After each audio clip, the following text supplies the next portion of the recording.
മനുഷ്യൻ്റെ ശാസ്ത്രീയ നാമം എന്താണ്? Homo sapiens. മനുഷ്യൻ ആരാണ്? മനുഷ്യനെന്ന് പറഞ്ഞാൽ മനുഷ്യത്വം ഉള്ളവൻ ആണ് മനുഷ്യൻ. മനുഷ്യത്വം എന്താണ് മനുഷ്യത്വം? മനുഷ്യത്വം എന്ന് പറഞ്ഞാൽ നന്മയുടെ ഒരു വശമാണ് കേട്ടോ. മനുഷ്യത്വം എന്ന് പറഞ്ഞാൽ എന്താണ്? നന്മയുടെ ഒരു വശമാണ്. അതുപോലെ മനുഷ്യത്വം എന്ന് പറയുമ്പോൾ മനുഷ്യത്വത്തിൻ്റെ അടിസ്ഥാനം എന്താണെന്ന് ചോദിച്ചാൽ എന്താണ്? മനുഷ്യത്വത്തിൻ്റെ അടിസ്ഥാനം എന്ന് പറഞ്ഞാൽ സ്നേഹമാണ്. അപ്പം എന്തൊക്കെ ഗുണങ്ങളാണ് മനുഷ്യത്വത്തിൽ ഉൾപ്പെട്ടിരിക്കുന്നത് ചോദിച്ചാൽ എന്തൊക്കെയാണ്? സ്നേഹം. മനുഷ്യത്വത്തിൻ്റെ അടിസ്ഥാനം തന്നെ എന്താണ്? സ്നേഹമാണ്.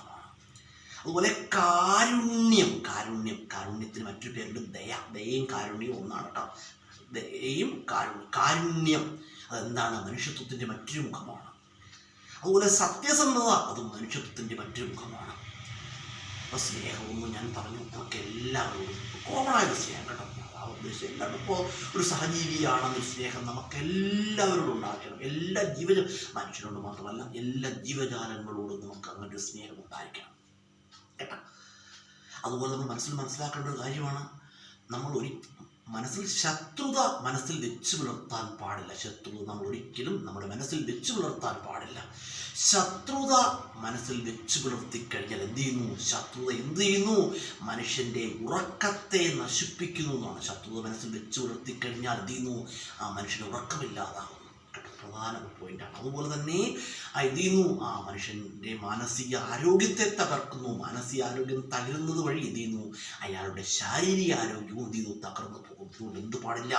ഒരിക്കൽ പോലും ജീവിതത്തിൽ ശത്രുതയ്ക്ക് നമ്മളുടെ മനസ്സിൽ സ്ഥാനം നൽകുവാൻ പാടില്ല. കാരണം എല്ലാവരോടും കോമണായ സ്നേഹം നമുക്ക് എല്ലാവരോടും ഉണ്ടായിരിക്കണം എന്ന് കരുതി എല്ലാവരോടും അമിതമായി വർത്തമാനം പറയാനോ അമിതമായി ചങ്ങാത്തം പുലർത്താനോ ഒന്നും ഞാൻ പറയുന്നില്ല കേട്ടോ. നമ്മുടെ മനസ്സിൽ എന്ത് പാടില്ല? ശത്രുതയ്ക്ക് സ്ഥാനം നൽകുവാൻ പാടില്ല കേട്ടോ. എപ്പോഴും മനസ്സിലാക്കുക, ശത്രുതയ്ക്ക് മനസ്സിൽ സ്ഥാനം നൽകാൻ പാടില്ല കേട്ടോ. അതെപ്പോഴും നമ്മൾ മനസ്സിലാക്കേണ്ട ഒരു സംഗതിയാണ്. അതുപോലെ തന്നെ കാരുണ്യം അല്ലെങ്കിൽ കാരുണ്യം നമുക്ക് എല്ലാ ജീവികളോടും എന്തുണ്ടായിരിക്കണം? കാരുണ്യം ഉണ്ടായിരിക്കണം. നമ്മുടെ മിണ്ടാപ്രാണികളോടൊന്നും നമ്മൾ യാതൊരുവിധ ക്രൂരതകളും ഒരിക്കലും പ്രവർത്തിക്കാൻ പാടില്ല. മിണ്ടാപ്രാണികളോടൊന്നല്ല ആരോടും യാതൊരുവിധ ക്രൂരതകളും പ്രവർത്തിക്കാൻ പാടില്ല. മിണ്ടാപ്രാണികൾക്കൊക്കെ അല്പസ്വല്പം ഭക്ഷണം നൽകിയെന്നത് എന്താണ്? അതും നന്മയുടെ വശമാണ്, കാരുണ്യത്തിൻ്റെ ഒരു വശമാണ്. അതും നമ്മൾ മിണ്ടാപ്രാണിക്ക് ഒരു നേരത്തെ ഭക്ഷണം നൽകുന്നത് എന്താണ്? ഒരു നന്മയാണ്. ജീവിതത്തിൽ വളരെ വലിയ നന്മയാണ്. നമ്മൾ എപ്പോഴും മനസ്സിലാക്കേണ്ട ഒരു കാര്യം, നമ്മൾ ചെയ്യുന്ന ചെറിയ നന്മകൾക്ക് പോലും വലിയ ആപത്തിൽ നിന്ന് പോലും നമ്മെ രക്ഷിക്കാൻ കഴിയുമെന്ന ആണ് നമ്മൾ എപ്പോഴും മനസ്സിലാക്കണം. നമ്മളുടെ ഒരു ചെറിയ നന്മയ്ക്ക് പോലും എന്തിനുള്ള കഴിവുണ്ട്? വളരെ വലിയ ആപത്തുകളെ പോലും നമ്മുടെ ജീവിതത്തിലേക്ക് കടക്കാതെ തടയുവാൻ കഴിയുമെന്നാണ് കേട്ടോ. അതെപ്പോഴും മനസ്സിലാക്കണം. അതുപോലെ നമ്മൾ കേട്ടോ അതെപ്പോഴും മനസ്സിലാക്കണം. അതുപോലെ ഞാൻ പറഞ്ഞല്ലോ, അതുപോലെ തന്നെയാണ് മനുഷ്യത്വത്തിന് മറ്റൊന്നാണ് ക്ഷമ കേട്ടോ. നമുക്ക് സത്യസന്ധതയുണ്ട്, സ്നേഹമുണ്ട്, അതുപോലെ തന്നെ കാരുണ്യമുണ്ട്. ഈ ക്ഷമ ഇല്ലെങ്കിൽ എന്ത് ചെയ്യില്ല? ഒരിക്കലും ഒരു വ്യക്തിക്കും ജീവിതത്തിൽ വിജയിക്കുവാൻ കഴിയില്ലെന്നാണ് കേട്ടോ. ക്ഷമയില്ലാത്തൊരു വ്യക്തിക്ക് ജീവിതത്തിൽ വിജയിക്കാൻ കഴിയില്ല. ജീവിതത്തിലായാലും അയാൾ ചെയ്ത പ്രൊഫഷണലായാൽ പോലും വിജയിക്കാൻ പ്രയാസമായിട്ട് വരും കാരണം ഒരു ജീവിതത്തിൻ്റെ ഒരു മേഖലയിലും അയാൾക്ക് ശോഭിക്കാൻ കഴിയാതെ പോകും. അതുകൊണ്ട് നമ്മൾ ജീവിതത്തിൽ എപ്പോഴും മനസ്സിലാക്കേണ്ട ഒരു കാര്യം, ജീവിതത്തിലെ ക്ഷമ ജീവിതത്തിൽ ഒരു ശീലമാക്കുക.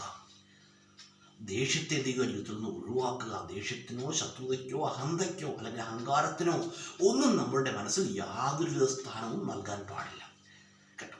ഞാൻ നേരത്തെ അല്പം മുമ്പ് പറഞ്ഞു, നമ്മൾ ചെയ്യുന്ന ചെറിയ നന്മകൾക്ക് പോലും എന്തിനുള്ള കഴിവുണ്ട്? വലിയ ആപത്തിനെ പോലും തടയുവാനുള്ള കഴിവുണ്ട്. അത് നമ്മൾ എപ്പോഴും മനസ്സിലാക്കണം കേട്ടോ. നമ്മൾ എപ്പോഴും ജീവിതത്തിൽ മനസ്സിലാക്കേണ്ട ഒരു കാര്യമാണ്, നമ്മൾ ചെയ്യുന്ന ചെറിയ നന്മകൾക്ക് പോലും എന്ത് കഴിയും? വലിയ വലിയ ആപത്തുകളെ നമുക്ക് നേടാൻ കഴിയും, വലിയ വലിയ ആപത്തുകളെ തടയുവാൻ കഴിയുമെന്നാണ്. അതുകൊണ്ട് ജീവിതത്തിൽ നന്മ പ്രവർത്തിക്കുന്നതാണ് ജീവിതത്തിലെ ഏറ്റവും വലിയ കാര്യം കേട്ടോ. അത് എപ്പോഴും മനസ്സിലാക്കണം. ജീവിതത്തിൻ്റെ അടിസ്ഥാനം എന്ന് പറഞ്ഞാൽ നന്മകളാണ്. നന്മകൾ ചെയ്യുന്നത് വഴി എന്ത് ചെയ്യും? ആ ജീവിതം അഭിവൃദ്ധി പ്രാപിക്കുക തന്നെ ചെയ്യും. യാതൊരു സംശയവും ഇല്ല. കാരണം നിങ്ങൾ വീണ്ടും പറയുകയാണ്, ഞാൻ കഴിഞ്ഞൊരു വീഡിയോയിൽ പറയുണ്ടായി, ഇപ്പം നിങ്ങൾക്ക് നഷ്ടമുണ്ടാകുന്ന ഒരു നന്മ ചെയ്യാൻ ഞാൻ പറയില്ല കേട്ടോ. നമുക്ക് ദോഷമുണ്ടാകാത്ത, മറ്റുള്ളവർക്ക് നമുക്ക് ദോഷമുണ്ടാകാത്തതും മറ്റുള്ളവർക്ക് പ്രയോജനപ്രദമായ നന്മകൾ ചെയ്യുന്നതിൽ യാതൊരു തെറ്റുമില്ല കേട്ടോ. നല്ലത് ചിന്തിക്കാനും പ്രവർത്തിക്കാനും കഴിഞ്ഞാൽ അതാണ് ജീവിതത്തിലെ ഏറ്റവും വലിയ മുതൽക്കൂട്ട്.